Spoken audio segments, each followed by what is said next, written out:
Здравствуйте, в эфире программа «7 дней» в студии Ильшат Аминов. Я приветствую всех телезрителей канала «Новый век». Смотрите сегодня в нашей программе.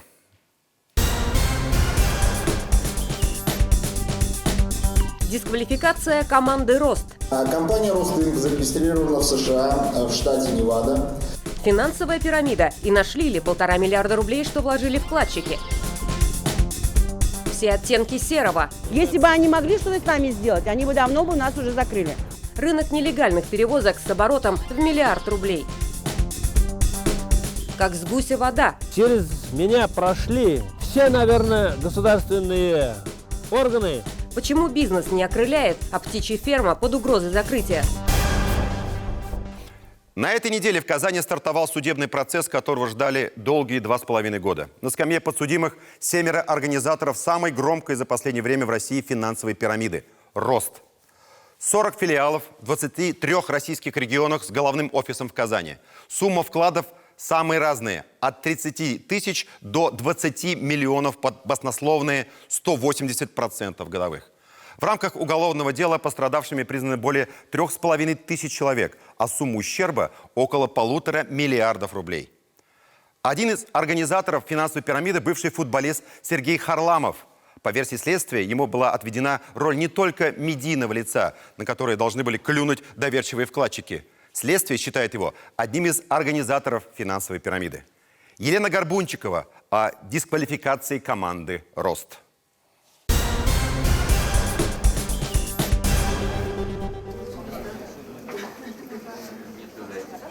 785 томов уголовного дела финансовой пирамиды «Рост», из которых 38 – это только текст обвинения. Приставы доставили в Вахитовский суд в несколько этапов. И лишь потом в зал суда завели 7 обвиняемых. Все в прекрасном расположении духа. С момента их ареста прошло 3,5 года, а начало судебного процесса внесло хоть какое-то разнообразие в их жизнь. За это время Роберт Гарипов, к примеру, стал поклонником фитнеса и похудел на 50 кило. Лишь Наталья Макарова, заскучавшая под домашним арестом, выглядела очень болезненной. Не теряла время зря и звезда казанского футбола. Сергей Харламов в стенах СИЗО написал книгу под названием «Снизу вверх». Вот такую вот крошечную брошюру в 100 страниц печатного текста поместилась вся биография экс-капитана «Рубина». Здесь есть рассказ и о школьных годах, и о том, как он играл за «Рубин», и ни одной строчки об участии Харламова в финансовой пирамиде. Так что позволю себе языком футбола рассказать о том, по каким правилам играла команда под названием «Рост».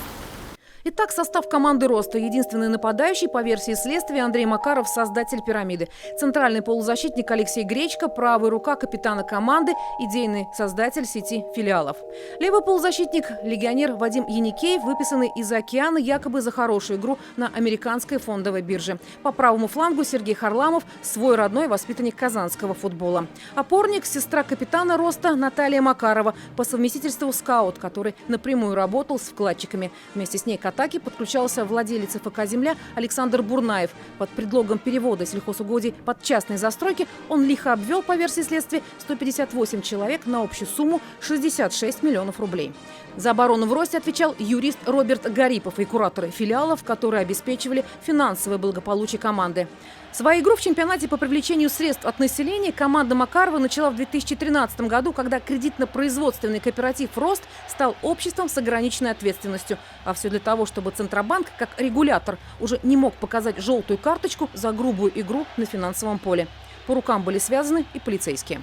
Лезть, значит, непосредственно в финансово-хозяйственную деятельность предприятия, не имея на руках уголовного дела, подразделения БИПК тоже не могут. Это будет с нашей стороны уже нарушение. В оперативную разработку «Рост» попал после того, как начал широкомасштабную рекламную кампанию. Креативность рекламы дала свои плоды, деньги потекли рекою. По версии следствия, за год своей деятельности «Рост» взял взаймы у населения около 2 миллиардов рублей. Как отмечают следователи, команда «Роста» играла с нарушением правил фейерплей, то есть без соблюдения норм этики и морали. Каждому вкладчику-пенсионеру «Рост» обещал дополнительный процент прибыли. Из тех, кто поверил в команду «Роста», супруг Марии Михайловой. В пирамиду мужчина вложил последнее – 180 тысяч рублей.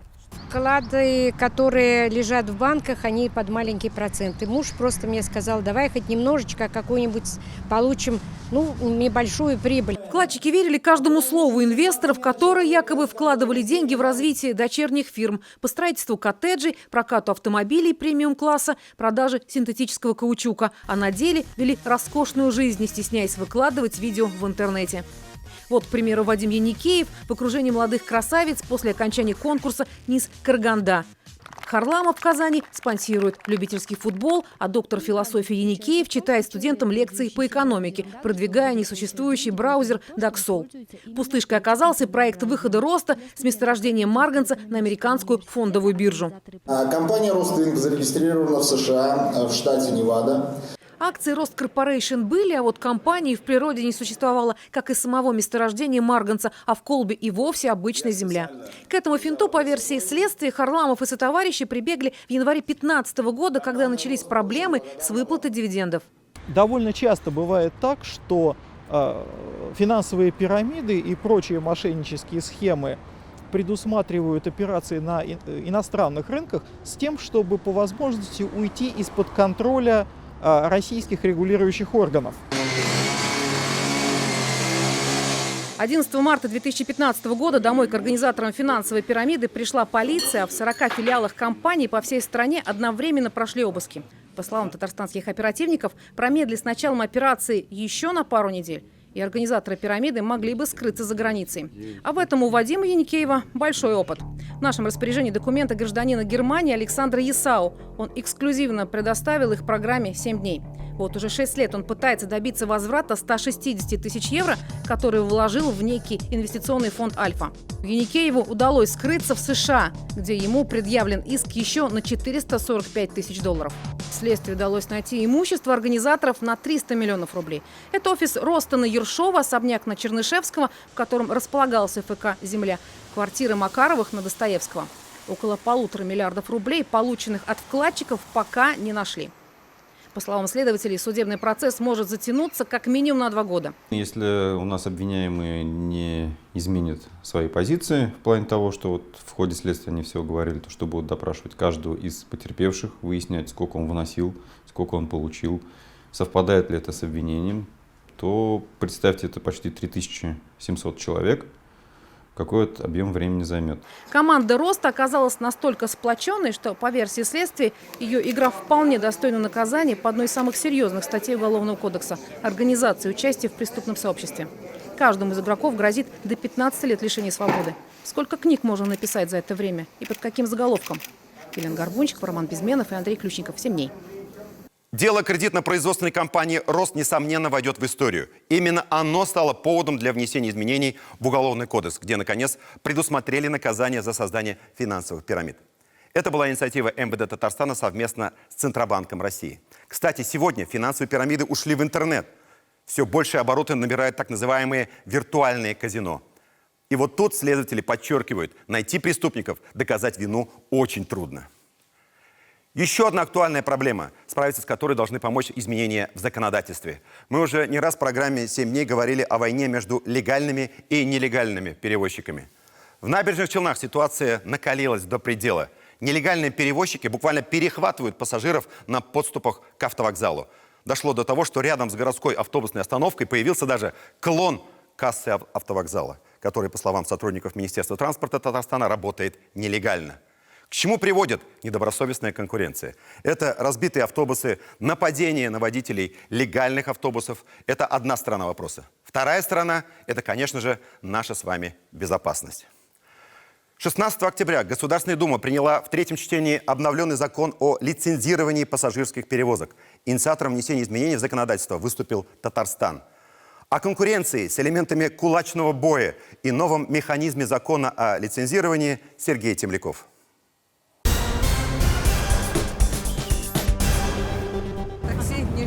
Нижнекамск? Да. А сколько до Нижнекамска? 120. 120? А кто водитель? Вот там. Вы водитель? Сейчас брат подъедет. Такую сказку, что ждет брата, рассказывал нам каждый из запрошенных таксистов. А кто-то и вовсе сбежал. Ведь за то, что они осуществляют междугородние перевозки без лицензии, предусмотрен весомый штраф. Найти легальный, включенный в реестр Министерства транспорта автовокзал в Набережных Челнах. Ох, как непросто. Вот карта. Это городская остановка. Кто решил отправиться в другой город, приезжает сюда. Вот дорога к автовокзалу. Те самые таксисты, первый кордон. Они ловят пассажиров и чуть дальше, на третьем кордоне. Между ними второй фильтр. Вагончик с яркой надписью на двери. А у вас здесь что? Касса автовокзала? Давайте мы с вами поговорим. Подождите, ну что ж вы убегаете? Подождите, девушка, подождите. Ну подождите, ну куда вы побежали? Давайте поговорим. Они работают в основном с заказниками, но заказники у них есть регулярно. Чтобы это доказать, это просто достаточно здесь день постоять. Обычный пассажир, прочитав надпись, решит, что это действительно касса автовокзала. Если бы они могли что-то с нами сделать, они бы давно бы нас уже закрыли. У нас все документы в порядке. Все у нас официально. В Министерстве транспорта Татарстана заявляют, свидетельства на осуществление междугородних перевозок Ирине Волочко не выдавали. При этом, как заявляет сама хозяйка кассы автовокзала, она работает на этом месте с мая. Интересуемся, где же тогда зал ожидания, если это касса автовокзала? Они могут посидеть в кассе. А у вас сколько там мест, если вы? 8 мест. Автобус обычно у вас сколько? Зачем это вам знать? Сколько у нас автобусов? Это моя коммерческая тайна. О тайном, но явном нам рассказал водитель заказного автобуса «Набережные Челны» Минзелинск. Того самого автобуса, на который Ирина продает билеты в кассе. По словам Юрия, автобусы по заказу вынуждены заезжать на гостевую стоянку РЖД, а пассажиров к ним ведут буквально за ручку. Это небезопасно? Бывает и 10, и 20, и 30 бывает. И здесь вот видите, как через ту дорогу, через вторую, через третью и приходят вот сюда еще. И с детьми, а сами знаете, ребенок выбежал, не досмотрел, все. Так, конечно, не пойдет, неправильно это все. Мы вынуждены были, чтобы пассажиров не вводить в заблуждение, что это касса автовокзала. Между кордонами поставили информационное табло, чтобы помочь пассажиру дойти до официального автовокзала, где созданы все условия, и на рейс выходит только проверенный транспорт и водитель, отмечает Евгений Суворков. Но до него доходят лишь самые стойкие. Посмотрите, с остановки человеку нужно пройти здесь, условно говоря, 3 сита, да? С начала этого года в стране произошло 23 резонансных ДТП с участием автобусов в 17 регионах страны. Каждое третье нарушение совершает водитель, осуществляющий так называемые заказные перевозки. Это статистика по Татарстану. Всего за 9 месяцев этого года в республике произошло 125 ДТП по вине водителей автобусов, в которых 3 человека погибли и 176 получили травмы различной степени тяжести. С начала года выявлено более 21 тысячи нарушений правил дорожного движения данной категории водителей. Из них более 6,5 тысяч нарушений – это управление технически неисправными автобусами. 450 материалов было составлено за нарушение режима труда и отдыха. Ни для кого не секрет, что те, кто работает под вывеской «заказной», порой идут на все. Это кадры из архива 7 дней. Легальный перевозчик для удобства пассажиров пустил шаттлы от железнодорожного до автовокзала в Казани. В ответ пошли кулаки. Портили, в прямом смысле, бесплатные автобусы. Мы были мальчики, косою пальчики, в удобных тренировочных штанах. Мы неоднократно обращались и в Госдуму, и в Министерство транспорта Российской Федерации. Это уже на протяжении нескольких лет многие субъекты, потому что проблема не только Татарстана, проблема всей России. В октябре в закон о лицензировании в сфере пассажирских перевозок были внесены серьезные поправки. Лицензия станет обязательной для всех, как было до принятия закона. Те, кто работал по принципу заказной, выполняли лишь одно условие. Они просто должны были уведомить Автодорнадзор. Официальные перевозчики были обязаны получить лицензию, а для этого требовалась укомплектованная база, соответствующая всем требованиям: перрон, зал ожидания, в штате механик и медработник и прозрачные условия труда. Яркий пример – официальный автовокзал в Набережных Челнах. Часть данных перевозчиков, я больше чем уверен, не способны выполнить эти требования, потому что зачастую не секрет, автобусы хранятся у них во дворах. В штате нет ни механика, ни медика, и даже по договорам таких нет. То есть зачастую это собственник автобуса, он сам же и водитель. Будет создан единый реестр лицензий. Использование автобусов, не включенных в реестр, запрещено. Получать лицензию нужно, даже если в собственности один автобус на 8 мест. В законе прописано и то, что один автобус не может находиться у нескольких лицензиантов. То есть один собственник сдал другому в аренду, тот получил лицензию. Теперь это запрещено. Аналитика показывает, что практически между крупными городами Татарстана объем перевозок так называемыми заказными уже сейчас где-то порядка до 50%. То есть это те перевозчики, которые не имеют лицензии. Как вступит в силу закон, работа без лицензии сразу будет подвергаться административному наказанию, вплоть до конфискации автомобилей. Вопрос об обязательном лицензировании был рассмотрен на публичных слушаниях, проводимых Управлением государственного автодорожного надзора. Борис Смирнов отметил, как только закон вступит в силу, в течение 120 дней все владельцы автобусов будут обязаны получить лицензию. Он призвал уже сейчас готовить документы. Сергей Темляков, Андрей Ключников, 7 дней. О поддержке малого и среднего бизнеса много говорили на этой неделе. Владимир Путин на форуме «Опоры России» поставил такую задачу на ближайшие 6 лет. Вклад малого и среднего бизнеса в ВВП страны должен превысить планку в 30% и стремиться к 40%. Напомним, сейчас этот показатель в районе 20%. Президент призвал упростить все процедуры создания и ведения бизнеса, усовершенствовать институты поддержки фермерских хозяйств, кооперативов и социального предпринимательства. И предложил новые меры для контроля над контрольно-надзорными органами. Давайте послушаем. Сейчас реестр заполняют сами контролирующие организации, причем без всякой формализации, а часто как Бог на душу положит. Это не соответствует часто ни интересам бизнеса, ни интересам государства. Нужно сделать так, чтобы и предприниматели могли размещать информацию, кто из проверяющих, с какой целью, с какими результатами приходил, какие реальные результаты, еще раз хочу подчеркнуть, в итоге получены, как проверка сказалась на работе предпринимателя. Вот смотрите, для этого можно, например, использовать цифровую платформу «Бизнес-навигатор» корпорации малого и среднего предпринимательства.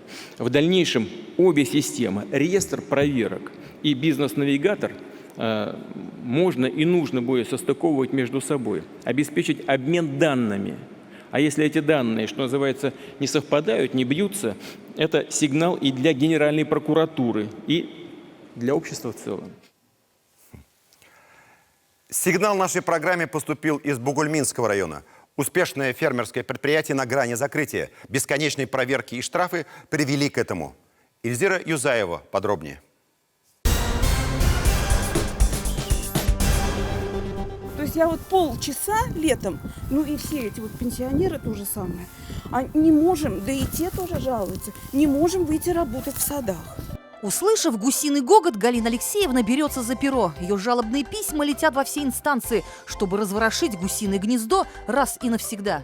Когда-то, говорят, гуси Рим спасли, но жители деревни Новые Исаковы, похоже, уже не помнят это древнее изречение. Для них гусиная ферма словно кость в горле. Деревня находится в полукилометре, но даже несмотря на это расстояние, жители чувствуют неприятный запах, и им повсюду мерещатся гусиные перья, которые оказывают негативное воздействие на окружающую среду. В деревне Новые Исаково пух да перья летят. Эпистолярная борьба местной пенсионерки с частным бизнесом длится уже не первый год. Гусиная ферма на окраине деревни обосновалась 12 лет назад. Тогда на руинах старого заброшенного свинокомплекса появились первые признаки жизни. Чтобы привести это место в порядок и развернуть здесь небольшой птичий бизнес, предпринимателю пришлось вложить десятки миллионов рублей. Рядом небольшое озеро и свободная муниципальная земля, где раньше местные жители пасли коров и овец, коих в деревне уже не осталось. Но бизнесу Рашида Рахманова так и не удалось взлететь. Работать, честно сказать, не дают. Вот особенно целый год через меня прошли все, наверное, государственные органы. Еще остался пожарники. На каждое письменное обращение Галины Кардаш контрольные службы проявляют удивительное участие. Только за сентябрь Рашид Рахманов был оштрафован по меньшей мере на 100 тысяч рублей. А мог бы эти деньги пустить на зарплату, к примеру, рабочим. А такие квитанции прилетают каждый месяц от всех, кто бдительно следит за исполнением закона.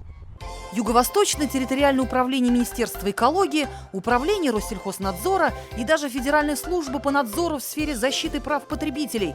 И это еще не все контролеры, которые проводили на ферме проверки и привлекали к административной ответственности. От деревенского предпринимателя требуют разработать программы по улучшению экологической обстановки, провести инвентаризацию источников выброса вредных веществ в атмосферу. Если вредные вещества по меркам экологов – это гусиный помет, то насколько прилично проводить опись его источника? Фермеры неоднократно штрафовали за отсутствие душевых и раздевалок для рабочих, как будто бы речь идет не о деревне, а о предприятии стратегического значения, и требовали запретить свободный выгул птиц. В итоге Юго-Восточное территориальное управление Министерства экологии готовит дело для передачи его в арбитражный суд, для того, чтобы Галине Кардаш жилось хорошо. Вот показывают, вот по телевидению, у нас очень хорошо сейчас по телевидению показывают комплексы коров, где вообще там все электронное, что там и воздух, и вентилятор, и их моют, да? Вот такое мы бы с удовольствием. Гуси чистая птица считается. Гусь хоть птица и домашняя, но любит свободу. В этом и есть его специфическое отличие. Рашид Рахманов в этом бизнесе всю свою жизнь. Он долгие годы руководил крупными птичьими хозяйствами. Чтобы мясо было вкусным и экологически чистым, гусю необходимо создать 3 условия. Это свежий воздух, корм и вода. Ну а для бизнеса достаточно и одного, чтобы просто перестали кошмарить.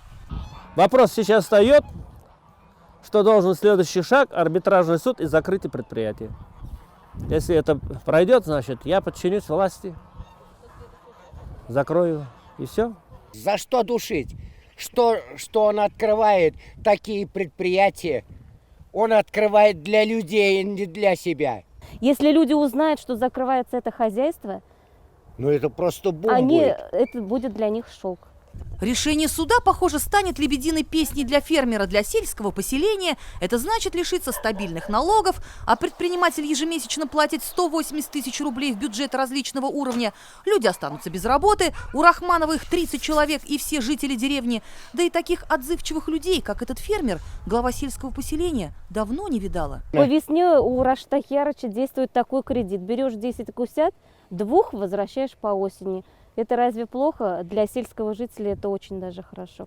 Одними уговорами Галину Кардаш не унять. Глава сельского поселения других полномочий не имеет. Хорошо бы ей найти поддержку у районных властей в этом щепетильном вопросе. Рахмановский бизнес в Бугульме единственный в своем роде. Потому с этой гусиной фермы должны были пылинки сдувать. 25-30 получаю. С ребятами, с родственниками общаешься. Положение по Бугульминскому району, конечно, не ухти. С работой у нас по Бугульминскому району тяжеловато. Район стоит практически в конце республиканского рейтинга по развитию сельского хозяйства. В 2017 году министр Марат Ахметов Бугульму называл в числе явных аутсайдеров агропрома Татарстана. Тогда от главы муниципалитета потребовали создания системной и командной работы на местах. Теперь район может лишиться еще одного сельхозпроизводителя. А ты шефу говорил об этом? Шеф в курсе, да? Шеф, все пропало, все пропало. В комитете по вопросам экономического развития исполкома Бугульмы, а именно он курирует вопросы развития предпринимательства в районе в том числе, о гусиной проблеме знают лишь отчасти, как говорится, как с гуся вода. Глава района готов помочь всем тем, кому удалось его застать на месте. В принципе, там в главе на прием записался, все вопросы сразу решились. И с судами тоже, и с проверяющими органами, то есть ничего такого не было. Бугульминским предпринимателям и Рахманову в том числе не раз приходилось безрезультатно дожидаться в приемной главы. Получить аудиенцию Ленара Закирова – это значит поймать птицу счастья за хвост. И такое удается, увы, не всем. Наша съемочная группа тоже пролетела. Повестка в суд Рахманову, похоже, прилетит еще раньше. Так дальше, честно сказать, я продолжать не хочу.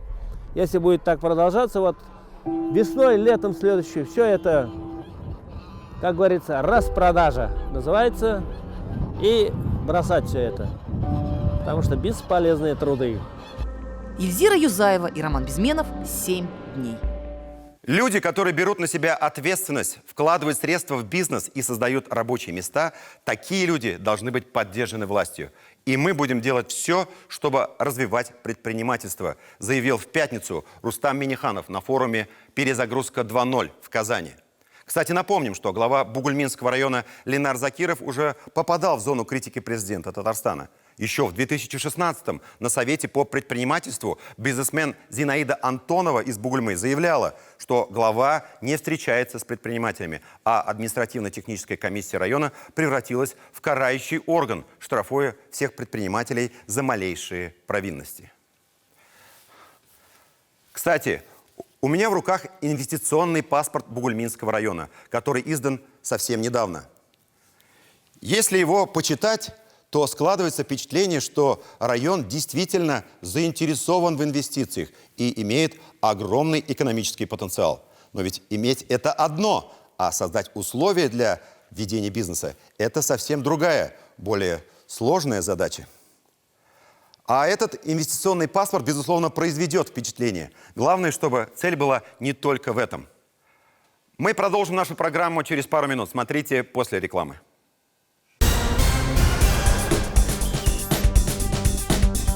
Музей и наследие Гаяза Исхаки. На этом месте были надворные постройки. Как спасти и восстановить, и почему музей может переехать в Чистополь.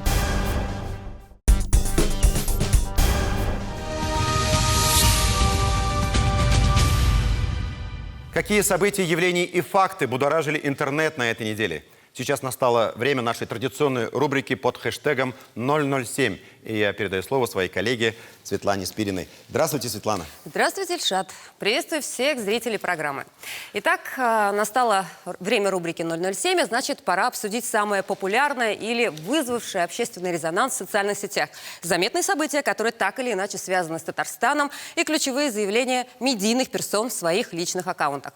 Триумфальный камбэк Радия Хабирова приковывает внимание жителей социальных сетей. Еще немного, на мой взгляд, и Радий Хабиров войдет в топ блогеров-губернаторов. На этой неделе Инстаграм Хабирова пестрит сообщениями об отставке правительства, объявлении войны нелегальным перевозчикам. Среди фото на личной странице и первое совещание, в котором принял участие новый глава администрации. Экс-депутат Госдумы Татарстана Александр Сидякин. Кстати, с Радием Хабировым их связывают и 18 лет знакомства. На заявление Владимира Путина, что мы, россияне, попадем в рай, а они, все остальные, просто сдохнут, отреагировали в Кургане. Человек в костюме смерти решил узнать у жителей города, куда попадут они. Он предлагал курганцам вписать себя в одну из тетрадей – в рай или просто сдохнуть. Это не первая социальная акция курганской смерти. Раньше ее уже замечали на пляже, где она предупреждала об опасности купания. Потом ее видели у алкогольного магазина. Главный посыл таких акций считается улучшение жизни в городе. Народный фронт выявил необоснованные закупки роскошных автомобилей госкомпаниями на 258 миллионов рублей. В топ индекса расточительности за 2018 год вошло водопроводно-канализационное и энергетическое хозяйство Татарстана. Так, в лизинг компания берет автомобиль Toyota Land Cruiser за 5 миллионов 314 тысяч рублей. Специалист лаборатории Касперского привел наиболее популярные запросы детей в поисковых машинах. В топ-10 – переводчик, YouTube, ВКонтакте, порно, Яндекс, секс, игры, готовые домашние задания и Алиэкспресс. Вот информация к размышлению для родителей. Голландец Стефан Каспер провел целую ночь у картины Рембрандта «Ночной дозор». Руководство выставки подарило ему такую возможность за то, что он стал 10-миллионным посетителем художественного музея в Амстердаме. Он остался наедине с картиной, а также бутылкой вина и ужином, приготовленным в ресторане, принадлежащем музею. Ну и в завершение, в Твиттере сейчас очень популярно это видео улыбающейся ящерицы. Его посмотрели 14 миллионов раз. Позитивный геккон медленно подходит к стеклянной стенке террариума, не переставая улыбаться. Надеюсь, он вызвал и у вас ответную улыбку.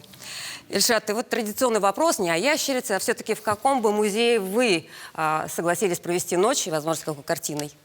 Вы знаете, я бы с удовольствием провел ночь в Эрмитаже, но одному страшно, потому что я боюсь, что за мной, как за Юрием Никулиным в фильме «Старики-разбойники», будет гоняться медный всадник. Спасибо за ответ. Я благодарю всех зрителей за внимание и передаю слово вам, Ильшат. А нашу программу продолжит обзор событий недели. На этой неделе Рустам Минниханов провел более 2 десятков встреч. Львиная часть была связана с бизнесом, экономикой, технологиями и развитием сотрудничества. В Казани на неделе побывали первый заместитель премьер-министра Казахстана Аскар Мамин, заместитель премьер-министра России, министр финансов Антон Силуанов, представители малазийской компании «Пиманду». Сам Рустам Минниханов посетил США. В Сан-Франциско президент побывал в научном музее «Эксплораториум», а в Стэнфордском университете в бизнес-школе. В рамках визита в США Рустам Минниханов принял участие в панельной сессии «Технологии общества поколения» в рамках Международного технологического симпозиума. Также Рустам Минниханов участвовал в заседании Совета при президенте России по стратегическому развитию и национальным проектам в Москве. На республиканском совещании финансовых, казначейских и налоговых органов Рустам Минниханов сделал 3 ключевых заявления. Призвал активнее включиться в работу по нацпроектам, потребовал собрать недоимку по НДФЛ, поддержал схему налогообложения самозанятых, порекомендовав не пугать людей резкими заявлениями. Надо, чтобы люди поверили, и эта работа пошла. Там, конечно, начали немножко пугать, что на сумму этого давай, значит, это штрафовать будем. Закон еще работать не начал, уже начали людей пугать. Зачем пугать?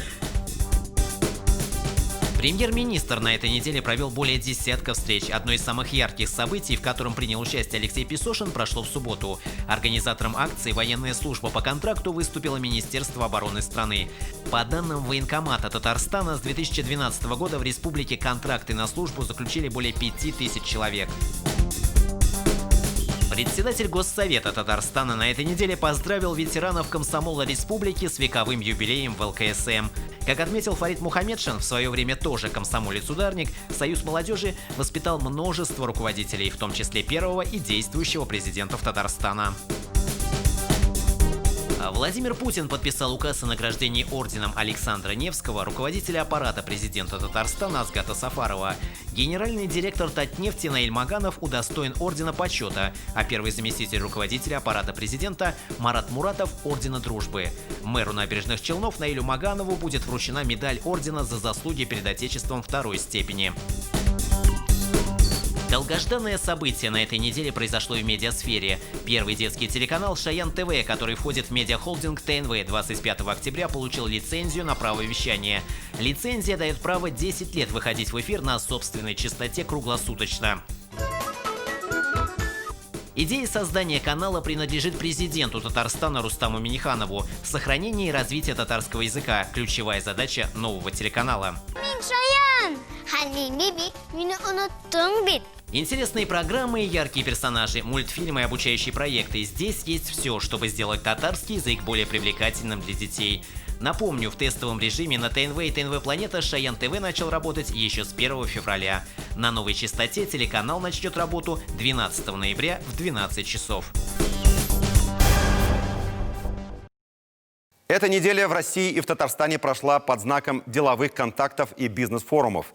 Так, первый визит в новом статусе главы Кабинета министров Италии в Москву совершил Джузеппе Конте. Надо отметить, несмотря на жесткие санкции в отношении России со стороны Америки и Евросоюза, итальянцы стараются не разрывать связи с российскими партнерами. Мы помним весьма результативный визит делегации из Татарстана под руководством Рустама Минниханова в итальянскую Ломбардию в декабре прошлого года. Тогда на встрече в Милане только начали обсуждать тему производства биопластика в России. Рустам Минниханов порекомендовал генеральному директору ОАО «Таиф» Альберту Шагабуддинову присмотреться повнимательнее к этому проекту, очень перспективному и интересному с экологической точки зрения. В компании «Таиф» не только присмотрелись, но уже приступили к реализации, к практической реализации.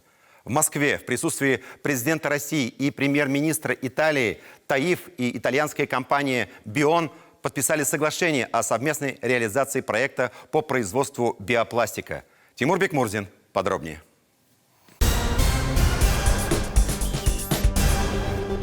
В Милане во время встречи нашей татарстанской делегации с итальянскими партнерами технологию биоразлагаемого пластика представила компания «Бион». Президент Минниханов тогда предложил присутствовавшему на встрече генеральному директору группы компании «Таиф» Альберту Шагабуддинову подумать. Ответ был такой: думаем, и уже давно. Для республики проект интересен со всех точек зрения. С экологической, с перспективной в России пока производством биопластика никто не занимается. И с точки зрения наличия сырья. Это так называемая патока или меласса, отход свекло-сахарного производства. Свекловичный сахар, говорят, очень хороший для этих бактерий, микробов, которые как раз ферментируют и производят вот эту биопластику. Технология не самая сложная, но могут быть трудности в ее промышленном внедрении. Поэтому при выборе партнера в России итальянцы, не раздумывая, предложили идею группе компании «Таиф», у которой серьезный опыт по внедрению сложных установок. От идеи до ее воплощения, как принято в «Таиф», сжатые сроки.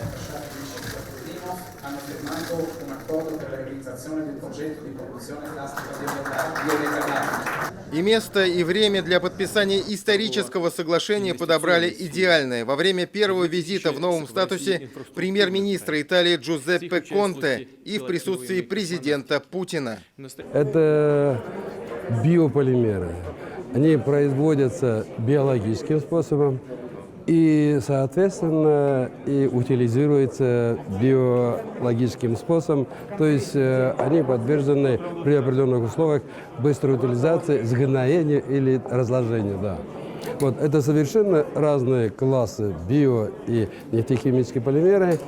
И сегодня те области, которые требуются биопластики, мы сейчас решили вместе с итальянскими друзьями производить у нас и обеспечить наших потребителей. Инвестиции в проект составят порядка 90 миллионов евро. Первоначальная его мощность 10 тысяч тонн биопластика в год, для чего потребуется около 98 тысяч тонн сырья, мелассы. Зеленый пластик от Таиф появится уже через 2-3 года. Итальянцы считают это весьма символичным. Один из лидеров в производстве традиционных полимеров впервые в России занялся развитием, по сути, альтернативного продукта. Такой шаг дорогого стоит. Это великий день. Важный проект, который открывает широкие перспективы развития направления биопластика и строительства завода по его производству в России. Биопластик – это будущее, это перспектива, и я счастлив, что мы с Таиф стартуем таким проектом. Тимур Бекмурзин, Дина Газалиева, Александр Ярошов, Марат Закиров. 7 дней. Москва, Милан. Почему нам так важны и нужны контакты с зарубежными партнерами? Да хотя бы потому, что взаимовыгодное сотрудничество приносит ощутимый эффект экономике республики. Несмотря на санкции, европейские компании не просто стараются сохранить позиции на рынке Татарстана, но готовы технологически и инвестиционно вкладываться, особенно в перспективные проекты в энергетике, нефтехимии и нефтепереработке. На этой неделе 2 уникальных изделия теплообменники были доставлены из итальянского Бергамо тяжелым транспортным самолетом в Нижнекамск на строящийся комплекс по переработке тяжелых остатков. Это была целая уникальная операция, о которой мы расскажем подробно. Тимур Бекмурзин для этого отправился в Италию.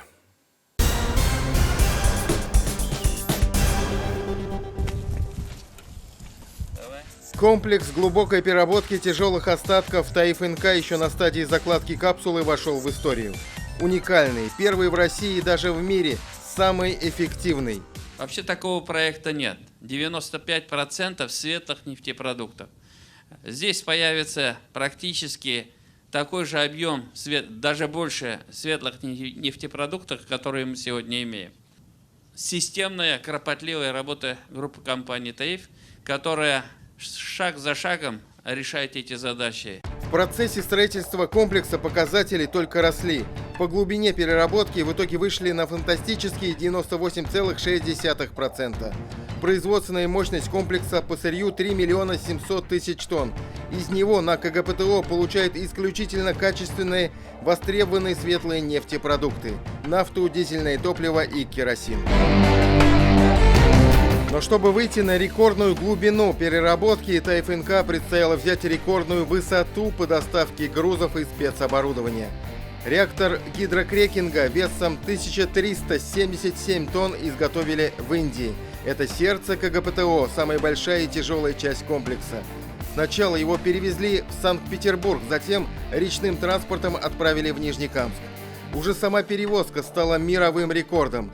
Предметы столь внушительных габаритов и веса до этого никогда не переправлялись по реке. Шутка ли, высота реактора свыше 40 метров, вес почти 1400 тонн. Для понимания, столько весит 5-этажный жилой дом вместе с фундаментом, жителями и мебелью. Вот и представьте, такой дом нужно было сначала доставить в Питер по морю, а затем по реке в Нижнекамск. Водное путешествие только из Санкт-Петербурга в Татарстан продлилось более 9 суток, для чего на барже пришлось проплыть более 2000 километров. Выгрузка такого оборудования, доставка его на площадку завода – это отдельная операция, которая, на мой взгляд, также достойна упоминания в книге рекордов Гиннесса. Самый тяжелый объект, перевезенный речным транспортом, достиг своей конечной цели. Доставляли такой реактор до места назначения с помощью специального трала. по 1,5 километра в час в ночное время суток. Чтобы все прошло идеально, даже пришлось на отдельных участках пути поменять дорожное полотно и перенести линии электропередач. КГПТО – комплекс уникальный во всех смыслах. Во-первых, аналогов нет самой технологии, которая применена в Нижнекамске. Соответственно, оборудование для такого комплекса заводов также уникально. Его невозможно заказать в одном месте. Реактор гидрокрекинга изготовили в Индии. Оборудование для установки по производству водорода заказали в Германии и во Франции. А вот теплообменники лучше всего делают в Италии. Компания Brambilla & Rolli из Бергамо является одним из лидеров в Европе по этому направлению. С ней работают практически все ведущие российские нефтяные и нефтеперерабатывающие предприятия. 2 теплообменника из Италии идеально впишутся в общий ансамбль оборудования КГПТО. Но для этого их нужно доставить в Нижнекамск. На этот раз выбор остановили на воздушном транспорте. Для самого эффективного НПЗ необходим самый большой транспортный самолет в мире. И это, конечно, Ан-124 «Руслан». Высотой 7-этажный дом с размахом крыла, сопоставимым с шириной Красной площади в Москве. Ему нет равных не только по грузоподъемности, но и по габаритам грузовой кабины. Поэтому для «Руслана», который за один раз способен перевезти более 120 тонн груза, теплообменник под 70 тонн, конечно, не предел. Вот как вы думаете, где я сейчас нахожусь? Визуально кажется, что это тоннель метро. На самом деле это грузовой отсек самолета «Руслан», где и будет установлено то самое специальное оборудование, теплообменник, который полетит из итальянского Бергамо в наше Бегишево. Сейчас здесь идет тщательный, длительный процесс установки специальных рельс. И этот процесс займет несколько часов. Эти несколько часов длятся не в томительном ожидании, а в процессе активной работы. У сотрудников компании «Волга-Днепр» нет времени не то что для интервью, даже для минутного отдыха. Интеллектуальные расчеты совмещаются с работой с тяжелым инструментом. На определенном этапе к команде «Волга-Днепр» подключаются специалисты из Италии. В аэропорт прибывает сам груз, теплообменник и специальный кран, с помощью которого оборудование будут перемещать в самолет. Прибытие на место загрузки того самого оборудования. На что внешне оно похоже? По-моему, это настоящая подводная лодка. Но это теплообменник, который играет большую важную функцию для комплекса глубокой переработки тяжелых остатков. И не каждая компания такое сделает. В Бергамо такая нашлась. Пока самолеты на соседней полосе взлетают и садятся, итальянский крановщик вступает в жаркий спор с коллегами по цеху. Живое общение попадает в объектив нашей камеры, тот самый лайв, как говорят телевизионщики, прерывает который сообщение, что здесь снимается фильманда, и итальянец принимает правильную позу. За процессом погрузки все это время внимательно следит и руководство итальянской компании Brambilla. Исполнительный директор Марко Раттолли в интервью нашей программе сообщает: дело в том, что заказчик поставил перед итальянской стороной достаточно сжатые сроки для изготовления оборудования. ТАИФ-НК рассматривается нами как очень надежный партнер, который быстро принимает решения. В результате мы смогли уложиться в нужные сроки, хотя это было непросто. Отличный опыт, великолепное сотрудничество. Надеемся продолжить его и в будущем. Пока суть до дела, на аэропорт в Бергамо спускается поздний вечер, и здесь приступают к самому ответственному этапу погрузки.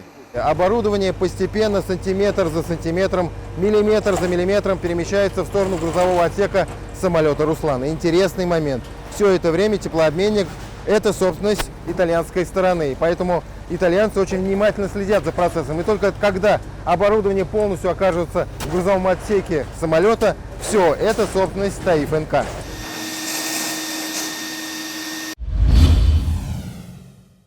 Теплый вечер в Бергамо сменяется пронизывающим ветром в Бегишево. Но если не брать погодные условия, в остальном процесс теперь уже разгрузки оборудования ничем не отличается.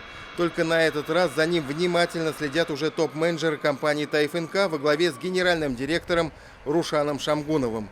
А так все те же знакомые нам процедуры. Последние штрихи в портрет КГПТО. Теперь можно говорить уверенно, комплекс глубокой переработки тяжелых остатков в Нижнекамске приобретает реальные очертания и выходит на финишную прямую. Уникальный проект практически готов к запуску. Тимур Бекмурзин и Андрей Мохов. Бергамо, Нижнекамск. На этой неделе весь мир писал контрольную на татарском языке. Всемирная акция «Татарский диктант» прошла в 25 странах и в 60 регионах России. В этом году впервые диктант писали в Австрии, в Италии, Великобритании и Болгарии, а также в Ростове-на-Дону, Калининграде, Тыве и на Сахалине. Тексты для диктанта были выбраны не случайно. Этот год стал юбилейным сразу для двух знаменитых татарских писателей. Мы отмечаем 140-летие со дня рождения классика татарской литературы Гаяза Исхаки и 110-летие со дня рождения татарского поэта, писателя, автора сборников рассказов для детей Абдуллы Алиша. Для участников акции «Татарский диктант» в регионах России и за рубежом был выбран текст из произведения «Ничкабиль» Абдуллы Алиша. Это сказка о трудолюбивой пчелке. А для Казани выбрали текст из произведения «Кыз. Осень» Гаяза Исхаки. Кстати, произведения Гаяза Исхаки для татар всегда были своеобразным маяком. Пламенный писатель-публицист и общественный деятель всю свою жизнь посвятил борьбе за освобождение и процветание татарского народа. В программе «7 дней» мы уже говорили о сложной судьбе Гаяза Исхаки, а также о проблеме увековечивания его памяти. Напомню, в единственном доме музея писателя в деревне Кутлушкино Чистопольского района недавно случился пожар. Разбираться с этой горящей во всех смыслах темой на неделе выехала комиссия Госсовета. Подробнее Анна Городнова.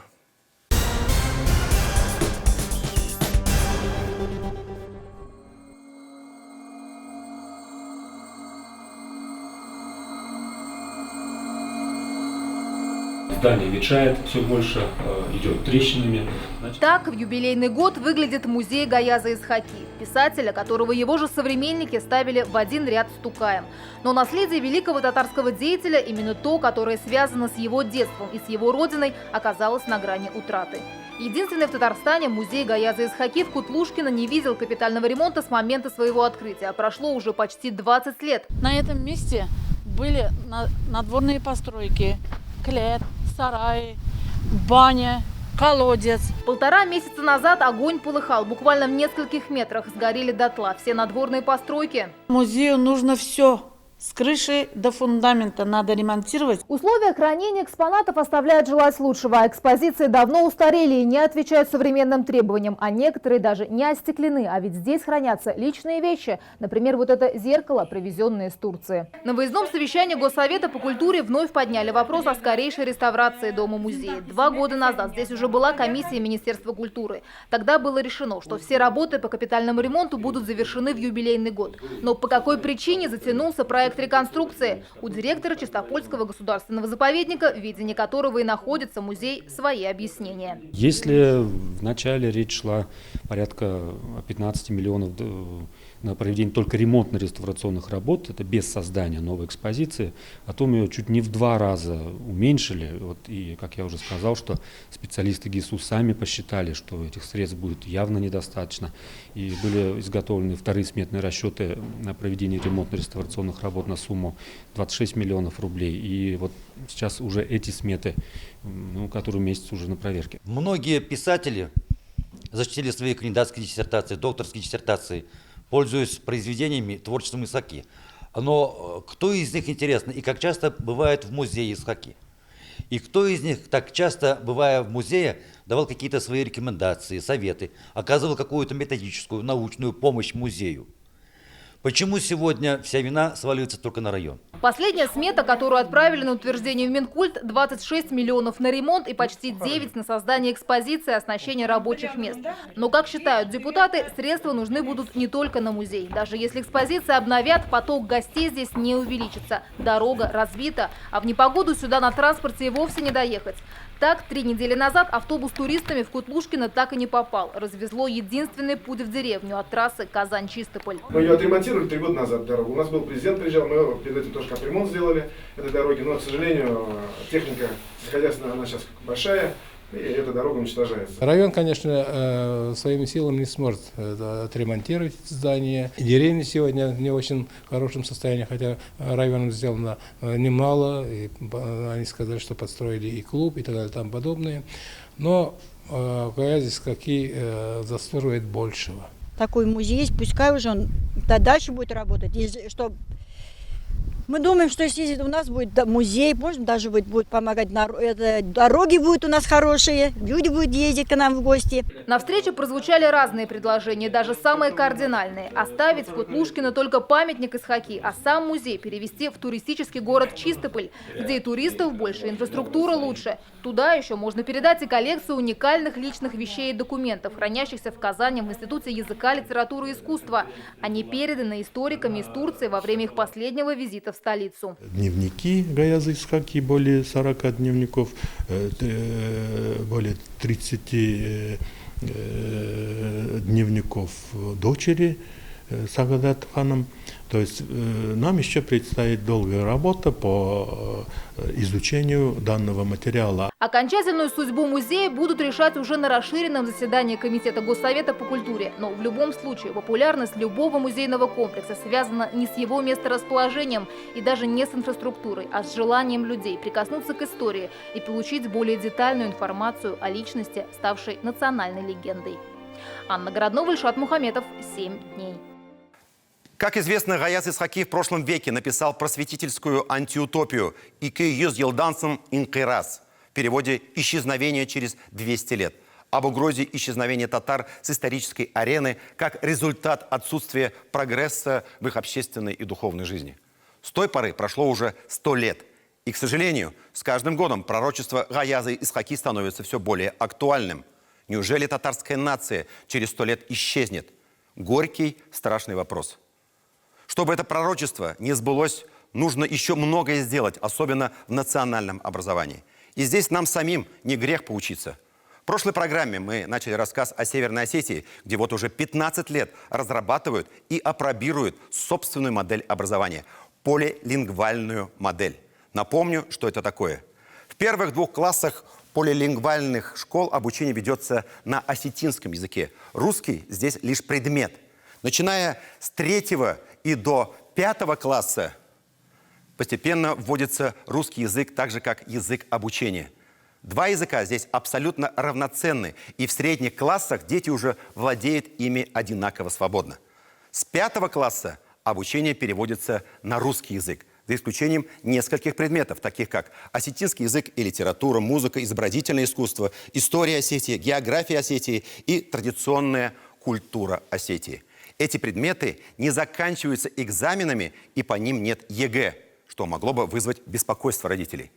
Эта модель полилингвальна, а не двуязычна, просто потому, что иностранный язык в таких школах, во-первых, уже с 1-го класса, а во-вторых, все языки обучения, а не просто изучения, включая родной осетинский, стали здесь неотъемлемой частью этого трехмерного, многоязычного, мультикультурного пространства. Просто как все гениальное. И в Осетии сегодня не сокращает учителей родного языка. Пединститут во Владикавказе, напротив, трудится в поте лица и готовит специалистов широкого профиля, потому что количество таких многоязычных школ в республике будет расти в геометрической прогрессии. Из Северной Осетии Михаил Любимов.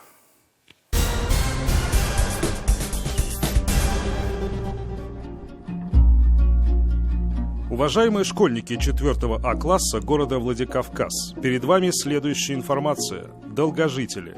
Среди насекомых вот этот жук, он живет более 30 лет. Среди птиц альбатрос, альбатросы живут более 70 лет. Рыбы – североамериканский осетр, 80 лет. Млекопитающие – индийский слон, около 80 лет.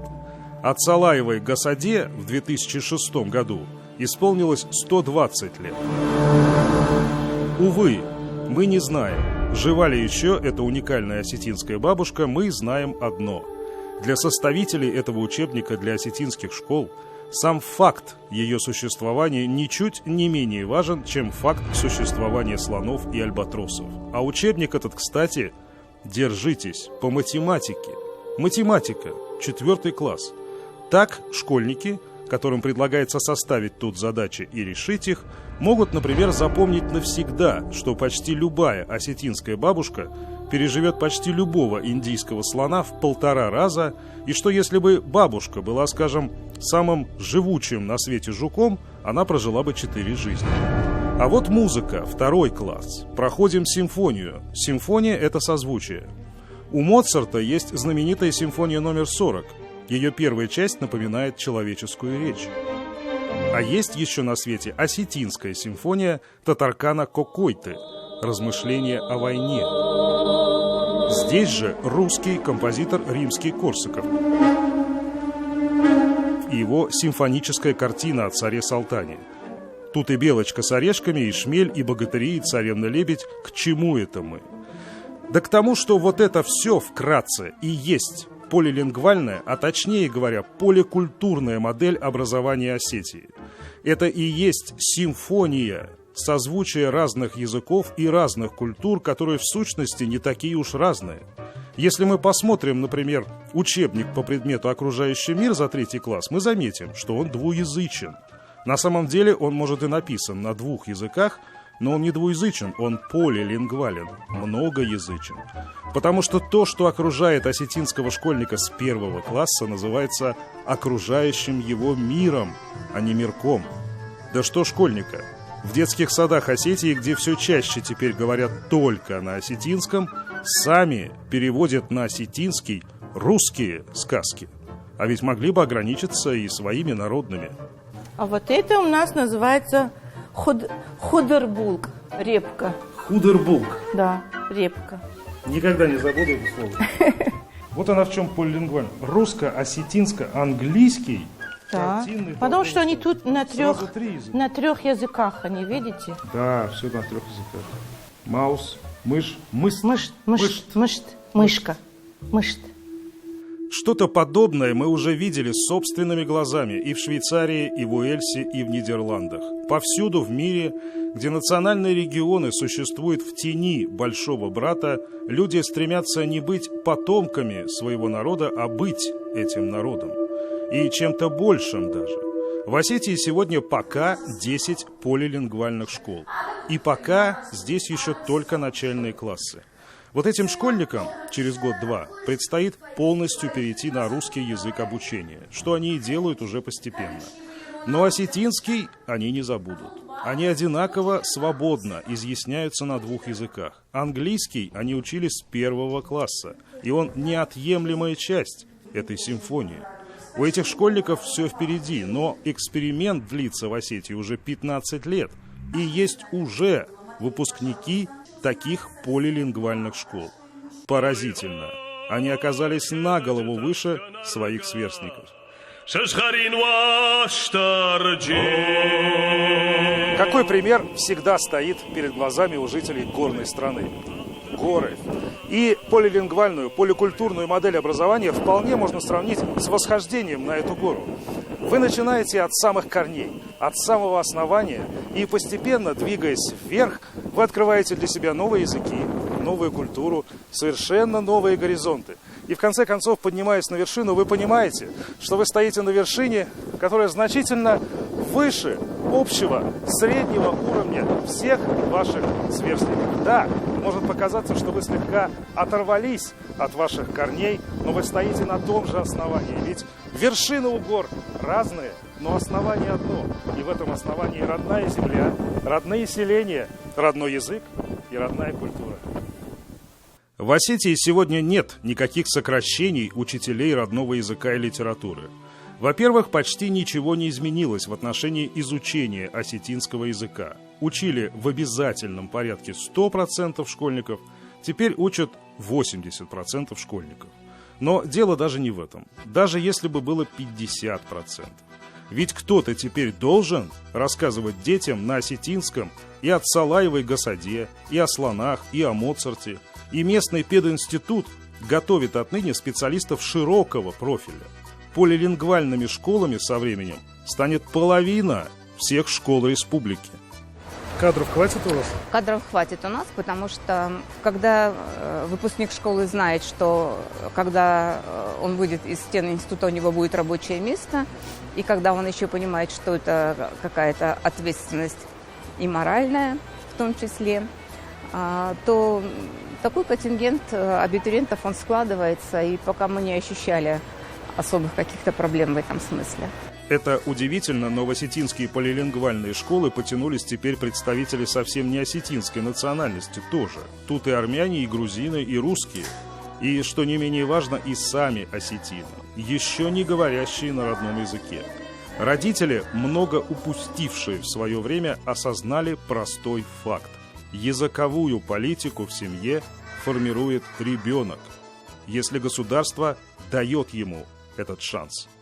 И носителей осетинского языка, истинных носителей, будет становиться больше, потому что когда дети начинают говорить на осетинском, они вынуждают, в хорошем смысле этого слова, говорить на осетинском и родители, и мы это получаем уже на примере тех детей, которые сейчас обучаются на осетинском языке.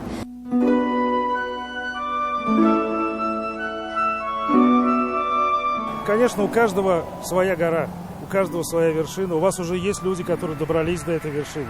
Но, наверное, вы-то еще так пока у подножия, если в целом республику брать. Да, конечно. В целом по республике нам еще предстоит взобраться на эту гору. Но нам, наверное, надо начать с корней. Нам надо долго и упорно еще работать. А вершина в чем она? В чем вершина? В сохранении себя как народа? Вершина, конечно, в сохранении себя как народа, в сохранении. А чтобы народ сохранился, надо сохранить родной язык. Михаил Любимов и Андрей Мохов. 7 дней. Владикавказ. Республика Северная Осетия. Алания.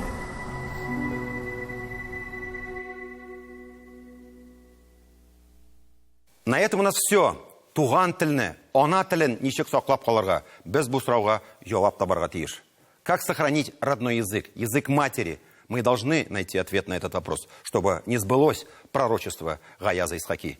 Барыгызга да иңизге теләкләр. Всем наилучшие пожелания. Встретимся через неделю на канале ТНВ. До свидания.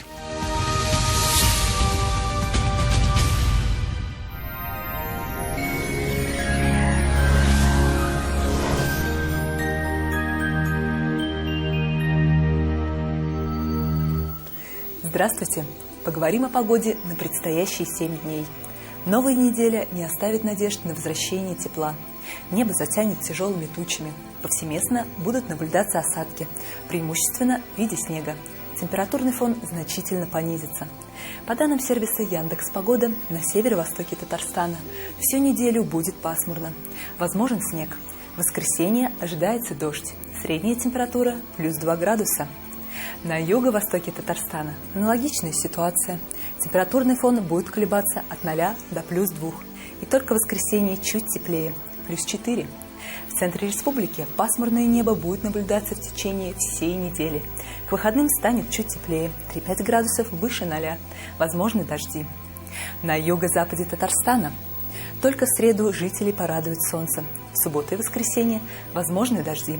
Температура будет колебаться от плюс 1 до плюс 6 градусов. На северо-западе, а также в столице Татарстана небо будет хмуриться в течение всей недели.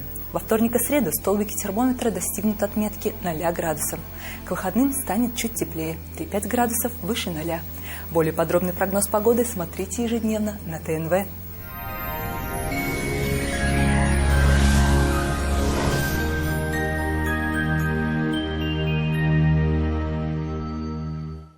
Черное озеро. По будням в 21:00.